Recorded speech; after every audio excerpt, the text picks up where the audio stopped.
भारत अब चीन पर से अपनी निर्भरता पूरी तरह से खत्म करने की कोशिश कर रहा है। इसी के तहत उसने अर्जेंटीना की एक कंपनी के साथ लिथियम को लेकर डील की है, जबकि अब तक चीन से भारी मात्रा में ये रासायनिक तत्व आयात किया जा रहा था। बता दें कि लिथियम का इस्तेमाल रिचार्जेबल बैटरियों में होता है और इस क्षेत्र में चीन का भारी दबदबा रहा है।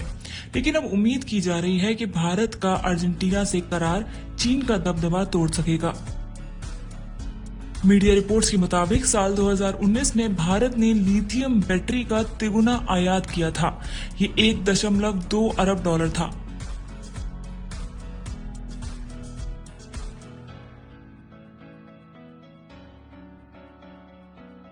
जिस शब्द का यहाँ बार बार जिक्र हो रहा है यानी लिथियम, सबसे पहले तो उसे ही समझते हैं। ये एक रासायनिक तत्व है जिसे सबसे हल्की धातुओं की श्रेणी में रखा जाता है। यहाँ तक कि धातु होने के बाद भी ये चाकू या किसी नुकीली चीज से आसानी से काटा जा सकता है। इस पदार्थ से बनी बैटरी काफी हल्की होने के साथ साथ आसानी से रिचार्ज हो जाती है। इस तरह से तेल से चलने वाली चीजों की जगह ये रिचार्जेबल बैटरी ले चुकी है।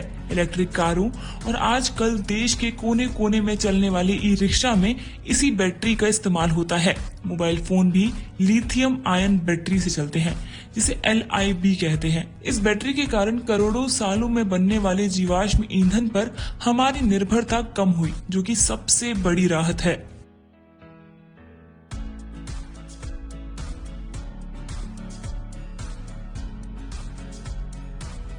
यही देखते हुए साल 2019 में खनिज विदेश इंडिया लिमिटेड नाम से एक कंपनी बनाई गई।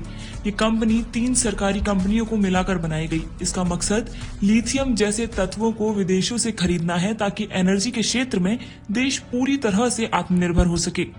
अर्जेंटीना की एक फर्म से हालिया समझौता इसी दिशा में कदम है। उसके पास लिथियम का 3.32 टन से ज्यादा का भंडार है और वो भारत को इसकी आपूर्ति के लिए तैयार होने के इशारे पहले से देता रहा है। इसके अलावा लिथियम से भरपूर देशों चिली और बोलीविया के बारे में देश सोच रहा है। आपको याद ही होगा कि पिछले साल के मध्य में देश ने चीनी उत्पादों के बहिष्कार की एक तरह से मुहिम ही चला दी थी। साथ ही कई ऐप्स को भी बैन किया गया था। अब लिथियम के मामले में चीन से दूरी उस पर करारा आर्थिक हमला होने वाली है, क्योंकि भारत न केवल कच्चा माल बल्कि रिचार्जेबल बैटरी भी चीन से आयात करता रहा था।